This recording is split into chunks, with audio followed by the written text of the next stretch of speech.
Voice of Indonesia. Dari Indonesia untuk dunia. SW 3325 kHz. Streaming www.voinews.id. Voice of Indonesia dari Indonesia untuk dunia. Jumpa lagi pendengar dengan saya Wahyu Setiobudi, host Anda di acara VOA Biztalk, inspirasi bisnis manajemen dengan kewirausahaan khusus bagi Anda UMKM Indonesia. Apa kabar? Mudah-mudahan siaran ini menjumpai Anda dalam keadaan sehat, bersemangat dan optimis selalu. Ya, mudah-mudahan kita semua bisa terus berjumpa di dalam acara yang menginspirasi ini. Pendengar sekalian, hari ini kita akan bicara mengenai bisnis kosmetik. Tentu kalau kita bicara mengenai kecantikan, namanya kecantikan itu tidak pernah ada matinya, karena semua orang pengen bisa menjadi cantik seumur hidup, kira-kira gitu ya. Nah, hari ini kita akan bincang-bincang mengenai bagaimana sih kita membangun bisnis kecantikan, dan apabila teman-teman, rekan-rekan pendengar semua sudah ada di dalam bisnis kecantikan, bagaimana kita mendongkrak profit sehingga bisnis kecantikan ini bisa sangat menguntungkan untuk kita. Bersama kita sudah hadir tamu spesial kita hari ini adalah Ibu Vera Oktavianti. Beliau adalah brand consultant dan juga founder dari Beauty Biz. Selamat datang Bu Vera. Terima kasih. Apa kabar? Baik banget, alhamdulillah. Senang banget. Terima kasih banyak sudah diundang di acara ini dan untuk sharing ke teman-teman beauty entrepreneur ya. Dan tadi seperti Bapak bilang yang sedang dan atau mau bisnis kosmetik. Suasana Jakarta mendung tapi hati kita ceria ya hari banget. ini ya. Menemani pendengar sekalian. Bu Vera, ini kalau kita bicara mengenai dunia kosmetik ya, saya pengen tahu dulu nih, Bu Vera ini pertama kali kecemplung di dunia kosmetik ini seperti apa sih sejarahnya Bu Vera? Nah, karena mungkin kodratnya perempuan ya, yang suka estetik gitu. Tapi sebenarnya memang dulu waktu sekolah juga saya tomboy banget, jadi nggak ngerti namanya make up ataupun skincarean ya. Tapi semenjak kuliah tuh memang saya ngelihat kok sepertinya orang yang merawat diri dari looks itu mereka akan kelihatan lebih baik, lebih menarik, dan orangnya pun juga lebih percaya diri gitu. Jadi sejak itulah akhirnya saya langsung masuk ke karir-karir yang sifatnya itu adalah untuk meningkatkan quality of life. Quality of life itu dari mana aja, dari kesehatan ya, karena saya masuk ke healthcare dulu, baru masuk ke kosmetik gitu. Nah, dampak dari kosmetik itu sebenarnya banyak banget, baik untuk perempuan dan laki-laki. Pertama kita merasa salah ya, tadi kalau saya ngebukanya kecantikan itu salah ya, harusnya kebagusan, kegantengan juga ya. Harusnya dua-duanya ya. Karena ketika orang sudah tahu bahwa dia harus merawat dirinya, itu artinya dia mencintai dirinya, kan harus dijaga ya. Masa sih sama pacar aja dijaga, masa sama diri sendiri enggak gitu kan. Makanya dirawat, kemudian juga setelah nanti kita tahu bahwa kita peduli sama diri sendiri, kita care dengan diri sendiri, nanti kan akan kelihatan hasilnya juga. Jadi sebenarnya untuk kosmetik ataupun skincare itu tuh nanti akan tampak dari dalam juga kan. Jadi kayak inner beauty itu sebenarnya real banget. Nah, lalu habis itu kita bantu dengan skincare dan juga kosmetik. Nah, resultnya adalah kita makin percaya diri kan, self esteem, kemudian juga dampaknya lagi untuk karir dan kehidupan itu juga akan lebih menyenangkan gitu. Apapun kondisi kulitnya, karena kan orang kita beda-beda warna kulit dan juga jenis kulitnya juga beda-beda. At the end adalah untuk itu tadi, balik lagi ke kualitas hidup sebenarnya. Jadi sistemnya itu gini ya, penampilan yang menarik akan membangun kepercayaan diri akan membangun produktivitas di dalam beraktivitas, produktivitas itu akan membangun karir lebih baik, jadi punya uang juga untuk beli skincare ya. Exactly. Terus makin percaya diri, makin muter gitu terus ya. Muter. Itu namanya success cycle. I see, ya benar banget. Kalau suksesnya itu makin lama makin gede gitu ya. Tapi kebalikannya juga bisa ya. Kalau makin buseng, makin nggak produktif, kemudian makin nggak bisa lagi gitu. Dan biasanya terakhir itu merasa banyak rejection. Oh, ya kan, ya, itu betul, tuh betul. lebih parah lagi dampaknya ke psikologis kan sebenarnya gitu. Sepenting itu ternyata ya, penting kosmetik banget. Itu bagi aktivitas kita ya. Iya, Oke. Nah, kalau kita pengen coba lihat nih tren-tren kosmetik di Indonesia sekarang seperti apa sih Mbak larinya itu? Indonesia tuh marketnya gede banget ya, bisa sampai lebih dari 100 triliun. Kemudian growth-nya juga 6% itu CAGR-nya. Dan banyak banget produk baru dari lokal, dan juga kita dapat gempuran dari luar negeri juga. Jadi komposisinya pasti masih akan terus sama dengan skincare dulu, baru kosmetik, kemudian urutannya lagi yang lebih spesifik kayak body care, hair care, dan seterusnya. Jadi selama manusia ada di bumi, kita akan membutuhkan kosmetik. Nah, kosmetik itu sebenarnya dari ujung rambut sampai ujung kaki, Pak. Jadi dari hair care, skincare aja ada body care, face care, ada Hmm. hand care gitu kan, Hmm. sampai ke bawah gitu. Jadi luas banget. Jadi sebenarnya kosmetik tuh nggak hanya make up aja, dekoratif aja, tapi juga skincare, perawatan. Iya. Itulah kenapa saya kalau bicara tuh kadang-kadang dengan audiens tuh siapa yang pakai skincare. Biasanya cowok nggak mau angkat tangan kan. Padahal kan pakai facial wash atau sabun di rumah kan itu skincare. Oh iya, iya. Jadi harusnya cowok juga pakai Pakai kan. skincare juga. Tapi mungkin variannya nggak sebanyak perempuan yang pakai gitu. Nah, ini kan berarti kan jenis-jenis skincare tuh banyak gitu ya, untuk membuat seseorang itu merasa cantik atau merasa ganteng gitu. Nah, evolusi cantik atau ganteng itu kan tentu bergerak ya. Ya, Nah, kira-kira dulu sama nggak dengan ganteng sekarang atau seperti apa trennya sekarang dan masa depan gitu? iya. Sekarang tuh memang dunia kreatif sangat berpengaruh juga dan juga Korean beauty, Korean hype ya, hype Korean hype. banget sekarang dengan tren-tren kayak glass skin yang mungkin orang bilang kok kayaknya kok oily ya, tapi itu sebenarnya glass skin, jadi seperti gelas, seperti keramik gitu kan, jadi mengkilat gitu. Jadi trennya tuh seperti itu. Tapi sebenarnya memang tren looks itu selalu berubah. Cuman memang untuk yang glowing skin, glass skin ini memang bertahan lebih lama ya, seperti yang diperkirakan. Ini kan sudah masuk ke tahun ketiga ya. Jadi dulu itu sejak 2000-an itu tren atau yang dianggap perfect atau cantik itu memang beda dengan sekarang. 2000-an ini ya. Jadi kalau dulu itu biasanya kiblatnya kan ke Kaukasian ya, kulit putih. Oh, Gitu. Terus udah iya. gitu beberapa tahun kemudian mulai mengembrace kulit-kulit coklat yang berwarna. Terus kulit-kulit lagi yang tren make upnya juga berubah. Misalnya eyeshadow yang mencolok banget biru gitu kan. Jadi tren itu selalu berubah. Nah, yang sekarang ini masuknya ke glass skin karena memang pengaruh dari Korea ya. Jadi sekarang ini kan populasi kita kan banyak milenial dan Gen Z ya. Which is tuh kiblatnya tuh di Korean karena mereka maju di K-pop, K-drama, dan bahkan juga brand-brand lokal banyak juga yang memilih brand ambassador dari artis Korea juga. Itu sangat mempengaruhi ke standar kecantikan di sini juga gitu. Dan makanya nanti kemungkinan juga akan berubah lagi gitu. Definisi glass skin itu kulit cantiknya itu dilihat dari apa, nggak ada noda, terus kemudian putih, Textureless. gitu ya. Itu definisi dari kalau lalat nempel Kepleset. itu sekarang seperti itu ya. Sekarang seperti itu. Oke, baik. Nah, kalau dilihat dari bagaimana bisnis kosmetik di Indonesia, kira-kira kekhasan bisnis kosmetik di Indonesia seperti apa itu? Yang saya suka di Indonesia adalah sekarang sudah mulai marak banget dengan inclusivity. Inclusivity.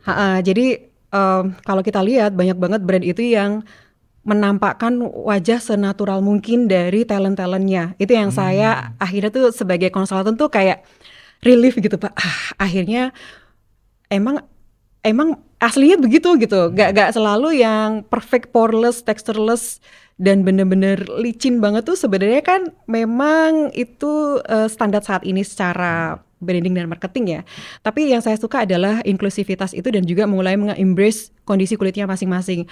Saya juga sering banget melihat mereka juga membiarkan pada saat komunikasi di digital itu nggak apa-apa ada jerawatnya satu. Jerawatnya dua itu juga nggak apa-apa gitu. Jadi itu yang pertama. Terus yang kedua adalah masyarakat kita itu sekarang juga sudah sangat welcome dengan brand-brand lokal gitu. Bahkan ya tantangannya sih memang kita menghadapi dengan K-beauty ya sebenarnya. Tapi banyak banget teman-teman itu yang sudah banyak banget di rak kosmetiknya itu banyak banget brand-brand lokal kita sendiri gitu. Jadi ya thanks to Gen Z sebenarnya sih. Yang mereka tuh kayak ada gebrakan yang kecantikan tuh ya menurut saya ya cantik seperti ini, seperti saya ini gitu. Jadi mereka kayak walaupun sebenarnya agak kontradiktif dengan tapi katanya tadi pengen kayak glass skin gitu kan. Tapi so far sih yang saya kagum adalah yaitu gerakan inclusivity, kemudian transparansi. Terus misalnya transparansi itu kayak misalnya ngomongin sourcingnya dari mana, terus apakah ini cruelty free gitu kan. Terus banyak banget deh hal-hal yang mereka tuh juga maunya ngelihat dari value. Gak cuman produk ini, mengandung itu, tapi juga mereka melihat value-nya juga. Misalnya apakah produk ini kemasannya ini loh eco-friendly banget, jadi terus bisa didaur ulang, menyelamatkan bumi dan seterusnya gitu. Jadi untuk generasi sekarang oke banget. Oke, jadi kalau dilihat dari salah satu critical factors-nya tadi juga adalah kandungan ya. Itu di Indonesia sensitif nggak? Karena banyak orang yang mengatakan masyarakat Indonesia mau kayaknya nggak terlalu peduli gitu ya. Yang penting cepat hasilnya apa segala macam. Nah itu ternyata diamati seperti apa? Penting banget. Penting Sekarang banget. tuh orang mulai aware dengan ingredient dan karena juga banyak banget influencer yang memang expert ya. Mereka itu kayak yang edukasi tentang kandungan ini, fungsinya untuk ini, harus komposisinya harus berapa persen gitu kan. Terus nggak boleh dicampur dengan ini. Jadi edukasi itu banyak banget di Instagram, di TikTok, di YouTube tuh banyak banget edukasi seperti itu. Ada yang dokter, non dokter semuanya ngajarin dan akhirnya audiens juga lebih pintar ya untuk ngelihat produk ini aman atau enggak. Terus kalau misalnya saya pakai cocok atau enggak gitu. Nah, baru nanti kita ngomongin yang kedua bahwa sebenarnya bisnis kosmetik itu nggak hanya tentang isinya aja, produk-produk aja, tapi juga harus masuk ke sisi emosionalnya juga. Karena sebenarnya bisnis kosmetik ini kan kita mau orang tuh bertransformasi ya, dari yang sekarang ini jadi lebih baik, jadi lebih cantik, lebih glowing gitu. Dan ada yang kita tawarkan itu adalah itu tadi perasaan yang lebih baik gitu, perasaan lebih happy gitu. Jadi mesti ada masuk ke sisi emosional dari si target audiens kita. Karena kalau cuma ngomongin produk-produk aja, sama aja nanti kayak komoditas. Dan itu agak berat untuk situasi saat ini gitu. Oke, baik. Nah kalau dilihat dari menjalankan bisnis kosmetik ya sekarang ini Mbak Vera, itu apa hambatan-hambatan utama teman-teman yang UMKM ya, yang lagi baru membangun, baru merintis gitu ya, atau yang sudah agak lama di dalam bisnis kosmetik, itu apa yang paling menghambat? Yang paling menghambat ya, sebenarnya sih ini sebenarnya klasik ya kalau yang hambatan utama itu sebenarnya di modal ya. Karena kan kalau sekarang ini teman-teman itu bikin produk itu di pabrik maklun ya. Kalau untuk yang belum punya pabrik sendiri. Nah, sementara di pabrik maklun itu ada MOQ, minimum of quantity. Nah, dan kalau bikin produk kan biasanya nggak cuma satu aja Pak. Ya kan, misalnya minimal 2 gitu. Misalnya satu produk aja 1.000 udah dikalikan aja berapa puluh ribu modalnya nantinya kan. Itu pertama. Terus yang kedua ini kendala yang saya lihat sering banget adalah mereka belum tahu cara sample assessment. Jadi saran saya sih sebelum nanti nyemplung di skincare terutama ataupun make up itu harus menguasai dulu caranya gimana untuk menguji bahwa sampel atau prototipe ini bagus ya sebelum saya luncurkan gitu. Jadi harus tahu dulu cara sample assessment. Itu bisa kerjasama dengan R&D dari pabrik. Jadi jangan hanya terima-terima aja gitu. Nah, kendala berikutnya adalah dari sisi branding dan marketing. Karena saking serunya bisnis kosmetik dan seolah-olah itu gampang banget, mereka tuh cenderung untuk lupa bahwa bisnis itu nggak sekedar bikin produk aja loh, gitu. Jadi perlu brandingnya, perlu nanti bikin marketing plan-nya gitu. Kalau untuk semangat sih semangat banget, semangat banget. Saya salut banget dengan teman-teman ini. Tapi 3 hal ini yang mesti dikuasai sebelum nyemplung ke market gitu. Karena kompetisinya udah sangat rapat.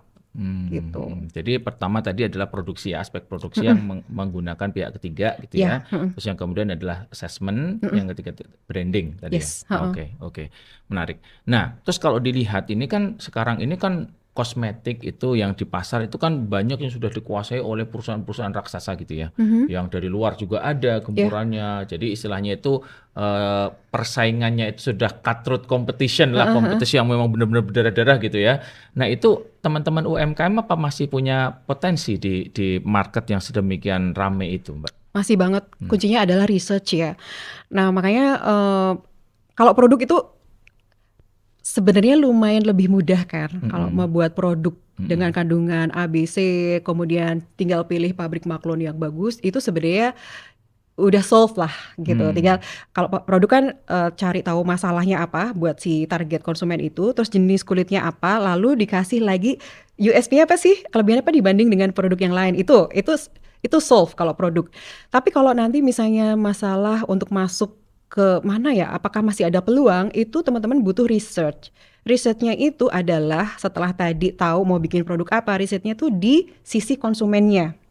Jadi tentukan segmennya dulu, mau masuk di mana misalnya natural, lalu dipilah nih konsumennya ini kayak gimana ya karakternya ya, psikografinya ya gitu.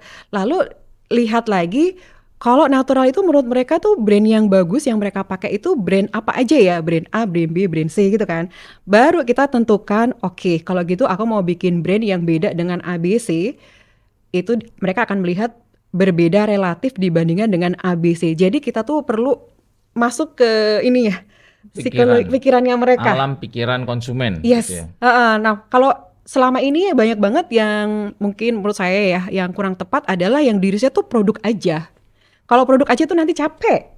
Misalnya hyaluronic acid sekarang misalnya 4D, udah ada 7D. Terus lagi develop 7D, udah ada lagi nanti 11D. Itu nanti nggak akan ada habisnya. Jadi produk oke, tentukan masalahnya dan tadi develop produknya, tapi juga jangan lupa kita butuh apa sih yang mau kita pilih untuk membedakan produk kita di benak mereka relatif terhadap konsumen. Nah itu nanti masuknya di positioning itu gitu. Wah luar biasa ya, ternyata masalah kecantikan ini ruwet juga ya di dalamnya ya. Laki-laki cuma menikmati saja, jadi tidak terlalu memahami keruwetan itu gitu ya. Tidak secantik kelihatannya. Tidak secantik kelihatannya, ternyata banyak yang harus diperhatikan. Ini menarik sekali, kita akan nanti lanjutkan pendengar sekalian. Ini pembicaraan kita yang menarik. Nanti kita akan cerita mengenai bagaimana membangun brand yang juga kuat di dalam industri kosmetik. Voice of Indonesia, dari Indonesia untuk dunia. Kembali lagi bersama saya Wahyu Setiobudi, host Anda di acara VOA Bistalk. Masih bersama tamu spesial kita, Ibu Vera Oktavianti, brand consultant dan juga founder dari Beauty Biz. Oke, tadi kita udah bahas banyak nih ya, Mbak Vera, tentang kunci sukses dari perusahaan kosmetik. Yang pertama bicara production, testing, sampai ke produk itu jadi di market, dan juga branding. Kita akan fokus pada konsep branding nih. Tadi udah sampaikan oleh Mbak Vera bahwa konsumen itu ketika memilih pasti ada aspek rasional, ada aspek emosionalnya. Dan dengan demikian signifikansi peran branding ini jadi sangat kritikal di dalam membangun suatu brand kosmetik. Nah, bagaimana sih Mbak membangun brand yang kuat itu gimana di kosmetik ini? Brand yang kuat tentu butuh proses ya. Jadi karena brand yang kuat ini kan berarti kita akan punya konsumen yang sifatnya itu advocacy. Ya loyal, yang belain juga kalau ada apa-apa. Jadi ketika brand recognition kita itu udah sampai ke advocacy ini, itu berarti termasuk kriteria dia adalah brand yang kuat. Nah, untuk menuju ke sini kita butuh proses dari mulai brand awareness, consideration, dia mulai tertarik cari tahu, lalu dia mulai experience dengan mencoba produknya, lalu di nurturing lagi sama brandingnya, itu maka mereka akan jadi loyal. Tapi itu nggak cukup di situ aja, di nurture lagi sampai ke advocacy, yang pokoknya yang kalau nggak pakai brand A ini kayak aku nggak bisa deh hidup tanpa dia, kayak gitu. Jadi ibaratnya tuh branding dengan konsumen itu seperti hubungan antar manusia, kayak suami istri gitulah, atau pertemanan gitu. Itulah kenapa saya sering bilangnya itu branding itu ya nurturing, kemudian ya shaping juga gitu. Nah, step ini butuh waktu. Walaupun sekarang ini chance untuk instan atau lebih cepat itu lebih besar karena ada dukungan digital ya. Tapi semuanya butuh proses kalau mau langgeng. Nah, prosesnya itu yang pertama teman-teman pada saat develop brand itu, tadi kan kita udah ngomong produk ya. Nah, pada saat develop brand itu harus duduk dulu. Kita harus tentukan dulu dari inner brandnya dulu, dari sisi founder gitu. Purpose dari membuat brand ini apa sih? Setiap orang kan punya subjektivitas sendiri-sendiri ya, punya impian sendiri-sendiri. Purpose yang di luar masalah uang ya. Karena kan kita bisnis pasti ujung-ujungnya mau profit sama revenue ya. Tapi itu singkirkan dulu gitu. Purpose-nya itu apa dulu nih yang pertama. Terus yang kedua baru menentukan value-nya. Value itu adalah nilai-nilai yang diperjuangkan, yang diyakini sama brand ini, yang nantinya itu akan seperti magnet. Jadi misalnya kita punya value heritage dari sebuah daerah di Salatiga misalnya, itu nanti ketika kita sampaikan itu melalui nanti di sisi komunikasi brand itu, orang-orang yang ngerasa pernah ke sana atau pernah ngerasain zat-zat yang memang khas banget dari Salatiga itu mereka akan relate gitu, atau nilai-nilai culture-nya gitu. Jadi tentukan dulu value, atau mungkin value dari kedaerahan atau kebaikan atau misalnya kembali ke alam dan seterusnya. Itu adalah value. Value itu contohnya itu banyak banget sebenarnya ya. Jadi tentukan value-nya dulu, nah baru masuk lagi ke personality-nya. Karena brand itu ibaratnya kayak manusia. Manusia itu kan akan lebih dekat dengan orang yang hampir sama dengan dia kan, atau dia akan dekat dengan orang-orang yang dia itu admire banget, dia kagumi dan dia mau seperti itu. Mereka akan lebih cepat dekat seperti itu. Ketika kita sudah menentukan personality dari atau karakter ya atau sifat, apakah dia cheerful, apakah dia angel dan seterusnya, nanti orang-orang itu yang menyukai personality seperti ini, seperti mirroring itu, mereka tuh akan cepat dekat sama kita, gitu. Nah, setelah personality ini sebenarnya nanti masuk ke message juga. Kenapa sih yang mau kita sampaikan ke audiens gitu, ke target konsumen. Setelah dari dalam ini sudah ditentukan, baru nanti keluar itu bisa kita pikirin yang namanya bikin namanya dulu, bikin namanya apa gitu kan. Terus nanti desain logonya itu nanti seperti apa. Logo itu nggak langsung suka-suka founder aja, tapi itu melalui proses tadi itu. Belum lagi tadi ngomongin tentang positioning kan. Nah, jadi setelah personality, terus tadi juga di awal itu sudah harus riset dulu dari sisi benaknya konsumen, itu nanti dituangkan sebagai positioning. Apa sih yang membedakan brand saya itu dibandingkan dengan yang lain dari sisi pandangannya konsumen ya. Nah, setelah itu baru dituangkan ke delivery itu. Delivery itu ya dari sisi desain, visual, identity, brand identity, sampai ke tone atau gaya bahasanya gimana sih gitu. Gaya bahasa yang personality-nya itu lucu, pasti kan akan beda banget dengan yang sifatnya tuh yang serius banget, yang formal, atau yang serba angel kayak gitu kan. Jadi tuh lebih gampangnya ini buat teman-teman, bayangin aja kalau brand itu manusia, dia itu seperti apa sih gitu. Baru setelah itu kan tadi ada tone sama gaya bahasa kan. Nah dari situ tuh nanti orang yang lihat itu akan merasa resonate gitu. Ketika udah resonate, dari situlah nanti emosinya itu akan ada engagement gitu. Karena kita manusia kan ada sistem 1 sama 2 kan. Ketika kita masuk di sisi emosi, kita milih brand karena dia itu kemarin tuh abis acara mangrove gitu misalnya, itu dia akan, karena dia udah suka, dia akan milih dulu, baru masalah isinya, ini kayaknya cocok banget sama aku produknya ini ya, iya aku masalahnya kayak gini, ada ingredientnya tuh ada A, B, C, D, E, ini ada clinical study-nya loh. Nah ini kan rasional ya, jadi rasional ini untuk membackup dari keputusan emosional itu. Emosional keputusannya itu dari menurut riset, mungkin Bapak pernah 95% kan keputusan konsumen pembelian itu didasarkan dari sisi emosi. Rasionalnya itu sebuah pembenaran aja. That's why itu sering banget ada orang A sama B, dia pakai produk mungkin sama-sama bagus, tapi kenapa kok orang A itu belain mati-matian si brand ini, yang temennya ini belain mati-matian sama si brand B ini. Karena itu tadi sisi emosional yang main. Jadi udah nggak bahas lagi namanya feature, masalah functional benefit lagi, tapi udah ngomongnya tuh udah emosional gitu. Ya, menarik banget ya. Berarti jadi cara membangunnya yang pertama itu adalah dari sisi fundamental dulu ya. Fundamentalnya yang penting, karena banyak praktek itu orang ya mikir ya brand ya bikin nama aja gitu ya. Tapi begitu udah dijalanin loh, terus ketika ada masalah dia nggak bisa mau balik kemana karena tidak ada benar-benar sesuatu yang sifatnya platformik, fundamental yang framework, dibangun. Ya, jadi fundamentalnya tadi disampaikan oleh Mbak Vera adalah yang pertama dari sisi purpose ya, tujuan. Ini mesti relate sama yang punya tadi ya. Oke. Yang kedua setelah purpose adalah value, nilai-nilai yang dipercayai gitu ya. Kemudian yang ketiga adalah personality. Nah, habis positioning ya. Positioning itu image design lah. Kita pengennya orang seperti apa memandang brand kita ya. Nah, terus habis itu baru kemudian nama ya, nama dan logo gitu ya. Nama dan logo, terus kemudian setelah nama dan logo disampaikan di dalam komunikasi. Gitu ya. Tone dan gaya bicara nanti seperti apa ya gitu. Nah, itu nanti jadinya itu akan jadi pedoman namanya brand guideline. Oke. Brand guideline tuh kayak semacam panduan. Oh, Jadi iya, ibaratnya iya, kalau iya. misalnya ke Mm-mm. presiden tuh ada protokolnya gitu Ya, ya, kan, ya, ada ya. aturan mainnya gitu. Nah, di Mm-mm. brand itu juga ada brand guideline-nya juga.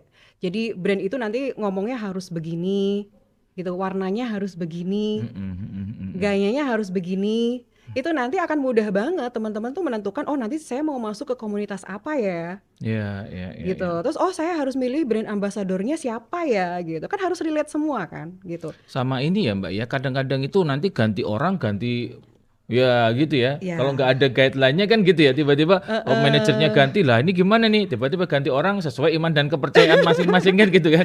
Nah dengan adanya guideline itu nggak bisa lari dari nggak bisa situ. lari. Makanya ada brand yang umurnya puluhan tahun, tapi personalitinya hampir sama kan. Maksudnya sama Mm-mm, terus, nggak akan berubah mm-mm. dia. Ya, Gayanya tuh kalau misalnya Wardah gitu kan gayanya seperti itu gitu mm-mm, kan. Terus sampai mm-mm. sekarang juga value-nya ya kita ngelihatnya seperti itu juga sama gitu, Konsisten. konsisten gitu. Oke, baik, baik. Jadi kecuali foundernya mau hidup selamanya ya. Mm-mm. Tapi kan pasti nanti kan akan dipegang oleh orang lain kan, Iya, didelegasikan. iya. Nah, apapun karakter dari brand manager atau brand director ini nggak peduli karena dia nanti adalah pedomannya di brand guideline ini Oke. gitu. Mbak, kalau tadi sudah selesai semua secara fundamental beres, nah kita masuk ke pemilihan nama. Nah, gimana milih nama ini? Karena praktek kita ya, Ya. saya aja dulu waktu milih nama itu beli buku anak itu nama anak gitu kan, suatu buku itu kita baca tuh nggak ada yang cukup baik untuk menamai anak kita gitu kan. Nah, apalagi ini kalau misalkan produk yang mau kita dorong di masa depan ini kadang-kadang nama-nama itu jadi kelihatan nggak baik tapi nggak cukup baik untuk kita. Nah, bagaimana sih Mbak milih nama yang cocok itu? Persis banget Pak. Jadi bikin nama tuh kan kalau untuk anak aja bisa hati-hati banget karena apa harus Mm-mm. brand harus asal gitu kan ya. Mm-mm. Jadi pada saat pemilihan nama itu tadi balik lagi tergantung dari sisi personalitinya. Kan ada tuh yang misalnya imajinatif, berarti kan namanya apakah benar-benar imajinatif juga, yang benar-benar nggak ada sebenarnya kata-kata yang misalnya kata bahasa Inggris tapi ada satu huruf itu yang diganti gitu. Itu kan benar-benar bagus tuh menurut saya ya. Ada sebenarnya Huruf diganti gimana? Bahasa Inggris satu huruf diganti. luminos jadi lumix apalah gitu. Jadi Oh, iya, ada iya. satu misalnya clavis jadi ditambahin K jadi clavis kayak gitu. Oh. Jadi itu adalah salah satu cara untuk membuat nama. Sebenarnya ada 6 cara sih untuk membuat nama. Tapi nanti balik lagi, saya mau orang ketika dengar nama saya itu mereka merasa bagaimana ya gitu. Jadi itu perlu dipertimbangkan. Mm-mm. Nah, dan sebaiknya teman-teman juga punya deadline ya. Ini kendala dari founder pemula itu biasanya sampai Bebas. satu purnama itu nggak selesai-selesai pilih namanya gitu kan. Bebas. Jadi tadi balik lagi tadi yang fundamental yang seperti Bapak bilang itu karakter si brand ini nanti seperti apa, lalu bikin alternatifnya. Apapun yang diingat tulis. Terserah mau satu kata atau padanan 2 kata. Saran saya teman-teman apapun yang diingat dan itu menurut teman-teman tuh bagus, memorable, unik dan sesuai dengan si karakter si brand itu tulis aja dulu. Karena kan nanti sebenarnya masih ada lagi Tahap prosesnya. berikutnya. Jadi tulis dulu aja, lalu Brainstorm lah kira-kira gitu ya. brainstorm bisa dengan co-founder. Mm-mm. Bikin 50 nama, terus baru nanti dikerucutin jadi 3 nama, lalu cek di HKI. HKI ada nggak nama seperti ini? Kalau kosmetik itu kan kelas 3 ya. Kalau nggak ada, ya segera dibuat logonya gitu, segera didaftarin. Teman-teman tuh biasanya biar nggak bolak-balik karena sertifikat dari HKI itu kan lama ya 2 tahun, paling lama. Nah nanti kalau misalnya ditolak kan masih ada backup yang buat dipakai kan gitu. Jadi setelah 3 kerucutin lagi, cari nama yang belum ada di kelas 3. Kalau nggak ada cepet bikin desain logonya, lalu daftarin. Penting nggak kalau kita misalkan nanya ke konsumen dulu atau kita nanya ke orang lain, kan ini kan masih internal ya, atau kita optimis aja nih kalau misalkan ini feeling saya bagus nih, yang penting saya dorong aja pakai komunikasi yang kuat gitu. Ini yang mana yang pendekatan yang paling enak, Mbak? Sebenarnya sih saran saya sih sebenarnya cenderung untuk internal dulu ya. Di internal itu karena tadi itu biasanya kalau teman-teman itu sudah mendalami banget framework tadi, bayangin brand saya itu tadi manusia dan dia tuh kalau punya nama itu seperti ini, apakah namanya itu harus Indonesia, ada apa keindonesiaan ataukah pakai Sanskerta atau apakah itu kan sebenarnya sesuai dengan karakter si brand ini kan. Lalu di tesnya itu bisa ke keluarga terdekat aja via telepon, sebut nama. Kalau misalnya yang nerima itu misalnya, hah apa apa tuh apa tuh itu minuman ya, nah itu berarti perlu dipertimbangkan lagi untuk dirubah gitu. Kalau misalnya sampai kesan mereka itu bukan kosmetik, bukan sesuatu yang sifatnya beauty, bukan sesuatu yang sifatnya self esteem, bukan sesuatu yang tadi sifatnya adalah transformasi, itu dirubah aja gitu. Soalnya ini penting ya, kesan pertama kan nggak mungkin misalkan Sari Rasa itu pasti langsung ke rumah makan gitu kan. Benar. Ya kan? Oke, baik. Soalnya kalau misalnya dibuka terlalu luas itu nanti tanpa mereka si volunteer itu tahu ceritanya, kenapa kok ada nama ini, itu nanti akan banyak banget opini. Nanti teman-teman founder itu akan lebih sulit untuk memutuskan. Gitu. Nah sekarang kalau kita lihat ini sudah jalan nih, ada teman-teman kan brand sudah punya gitu ya. Nah bagaimana cara kita menjustifikasi atau memonitor kesehatan dari brand itu? Kalau di dalam bisnis yang sudah jalan gitu. Sebenarnya kan, nah setelah tadi launch ya, kan kita mau cek dulu nih persepsi mereka untuk brand kita itu seperti apa ya. Itu kan sebenarnya ada kuesionernya ya, ada indeks yang bisa kita lihat gitu. Kita tuh bisa mengukur itu sebenarnya kalau sekarang itu kan bisa kita dengar dari social listening ya kalau di digital kan. Brand kita disebutin nggak sih kalau misalnya ada yang misalnya dari influencer ya yang followernya banyak itu misalnya nyebut brand natural yang dari ini tuh bagusnya ini gitu. Tapi kok nama kita belum disebut ya, padahal kita tuh segmennya di situ loh gitu. Itu kan berarti perlu dievaluasi nih, jangan-jangan coverage kita kurang luas ya, jangan-jangan selama ini target kita meleset ya, jangan-jangan selama ini komunikasi kita kurang pas ya sama guideline kita ya gitu. Itu perlu dievaluasi apalagi di 1 tahun pertama. Setelah brand itu launch, 1 tahun kemudian saya selalu menyarankan untuk diaudit gitu, di research lah, di survei. Termasuk kita misalnya message-nya kayak gini yang mereka tangkap apa sih gitu. Persepsinya meleset gak sih? Kalau meleset berarti komunikasinya mungkin harus dirubah. Nah untuk kesehatan brand itu, dia sehat itu kalau kita punya konsumen loyal dulu deh. Kalau misalnya gak advocate gitu ya, loyal. Minimal dia misalnya udah pakai berkali-kali gitu. Dan dia sudah mulai rekomendasiin ke teman lain. Gampang banget ngelihatnya kalau udah jalan tuh. Ketika nanti budget marketing kita tuh nggak nambah, tapi salesnya kita naik. Itu kemungkinan indikator. Itu kalau dari sisi sales itu bisa dilihat dari situ selain tadi survei ya, selain dari social listening. Karena itulah kuncinya branding. Branding itu nanti teman-teman ya akan lebih hemat biaya promosi, biaya marketing udah lebih hemat. Kalau misalnya awal-awal 20% gitu, 15%, nanti kalau udah punya konsumen loyal itu nanti udah turun. Yang kedua keuntungannya itu kalau misalnya kita bikin produk baru, siapa yang pakai pertama kali? Mereka kan? Nggak perlu launching yang mewah-mewah lagi kan? Gitu. Oke, menarik banget ya. Jadi ini yang diarah sebenarnya gitu ya. Begitu sudah ada certain level of loyalty tadi, loyalitasnya sudah pada segmen tertentu, maka ketika biaya marketing nggak kita naikkan, ternyata sudah ada mereka bergerak sendiri untuk melakukan penjualan atas nama kita. Itu sebenarnya yang diarah oleh marketing ya. Wah menarik banget ini. Nanti kita akan lanjutkan lagi pembicaraan kita pendengar pada segmen yang ketiga. Voice of Indonesia, dari Indonesia untuk dunia. Voice of Indonesia dari Indonesia untuk dunia. Jumpa lagi bersama saya Wahyu Setiobudi, masih bersama bintang tamu kita hari ini adalah Ibu Vera Oktavianti, brand consultant juga founder dari Beauty Biz. Bu Vera, tadi kita udah banyak bincang-bincang mengenai bagaimana membangun brand ya. Nah, salah satu aspek yang paling penting juga adalah aspek legal nih. Kalau sudah susah-susah dibangun, dibesarkan, tiba-tiba nanti suatu saat ternyata ada konflik gitu ya. Kan kita sering melihat juga ada konflik antar brand gitu ya. Nah, itu apa aspek-aspek di legal ini yang perlu dipertimbangkan, Bu Vera?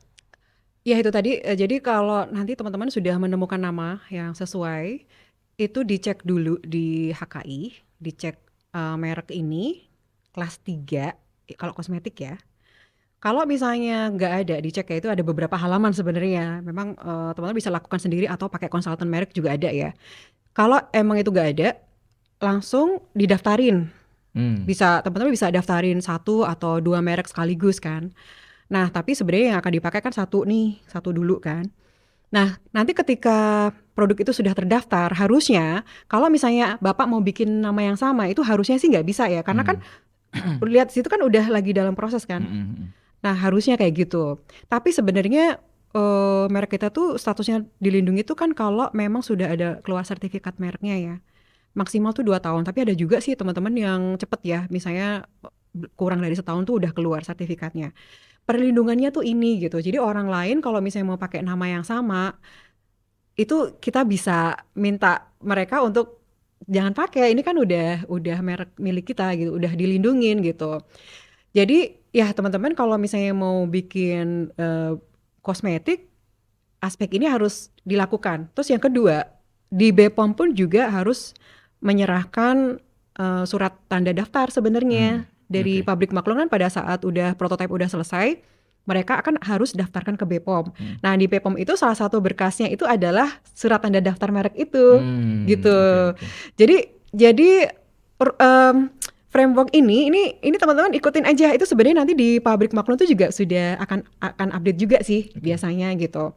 Nah itu jadi kalaupun nanti misalnya teman-teman tanpa daftar di HKI, misalnya di BPOM pun juga sebenarnya nggak bisa kan sebenarnya kan gitu. Akan disaring di sana gitu. Iya, terus kalau misalnya Bapak mau bikin nama, kok udah ada nama di situ, sebenarnya juga akan ditolak kan sebenarnya. Itulah kenapa sebenarnya yang agak dipertanyakan adalah ketika produk kita itu sudah terdaftar, tapi kok ada misalnya brand lain yang namanya sama kok sama-sama keluar juga gitu. Seperti itu aja sih case-nya, tapi kayaknya jarang banget terjadi sih. Oke, baik. Nah, Bu Vera, kalau dilihat dari perjalanan membangun brand mulai dari fundamental, bikin brand guideline, sampai ke komunikasi, sampai ke monitoring, sampai ke aspek legal, ini kan panjang banget ya. Nah, teman-teman Beauty Biz kan bisa membantu dalam proses apa sih, Bu? Ya, di sisi fundamental dulu ya yang pertama. Jadi dari sisi brand strategi dulu. Jadi biasanya tuh kita akan diskusi dulu dengan founder ya. Kita harus discuss dulu, interview mereka.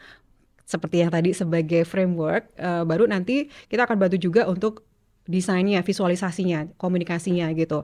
Nah seperti yang tadi biasanya untuk product assessment atau sample assessment itu memang harus didampingi ya, karena kan teman-teman harus tahu parameternya ini produk kalau udah oke itu seperti apa sih gitu.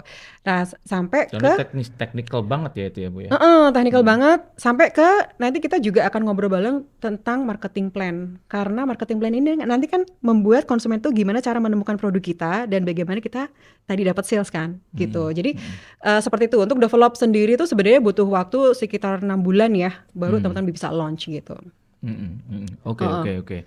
Baik ya, jadi teman-teman di Beauty Biz pada prinsipnya siap untuk bisa mendampingi teman-teman mulai dari awal ya, dari mungkin dari Brand sisi strategi, mencari maunya apa gitu. idea, Kadang-kadang kita datang ke dokter tuh kan kadang rasanya cuma nggak enak aja badannya apa gitu ya, masalahnya di mana nggak tahu gitu ya. Nanti bisa dieksplorasi dulu sehingga kemudian kita bisa menjalankan konsep branding ini dengan tertib dan baik gitu ya, Yes. secara fundamental. Betul.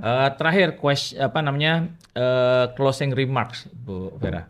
Iya, jadi buat teman-teman walaupun sekarang kompetisinya itu semakin sengit, itu tandanya adalah memang marketnya bagus banget di Indonesia dan masih membuka peluang semua orang untuk bisa nyemplung di bisnis kosmetik. Dan frameworknya tadi sudah saya share bersama Pak Wahyu. Dan yang kedua adalah confident. Karena mental itu sebenarnya nomor 1 kalau untuk bisnis kosmetik. Jadi tetap confident aja, karena kalau orang confident kan akan sudah berhasil separuhnya ya. Dan semoga sukses buat teman-teman. Baik, terima kasih Bu Vera atas kehadiran di sesi hari ini ya, para pendengar sekalian. Jadi kita sudah belajar banyak tadi bahwa yang pertama aspek branding adalah aspek yang paling kritikal di dalam membangun suatu bisnis, terutama bisnis kosmetik. Kita melihat teman-teman di konsumen kosmetik itu selalu akan ada dua sisi ya, sisi rasional dan emosional, dan dua-duanya ini harus dijahit ya di dalam suatu brand yang baik yang memungkinkan pengembangan di masa depan. Nah berikutnya juga tadi saya sampaikan bahwa untuk membangun brand yang baik butuh proses mulai dari fundamental sampai dengan menjalankan dan implementasi. Ini adalah key points penting di dalam diskusi kita kali ini. Mudah-mudahan bermanfaat buat para UMKM semuanya dan kita bisa bertemu lagi di acara yang sama di minggu depan. Semangat selalu, bersinergi, bertumbuh dan berdaya. Sampai jumpa. Voice of Indonesia. Dari Indonesia untuk dunia. SW 3325 kHz. Streaming www.voinews.id.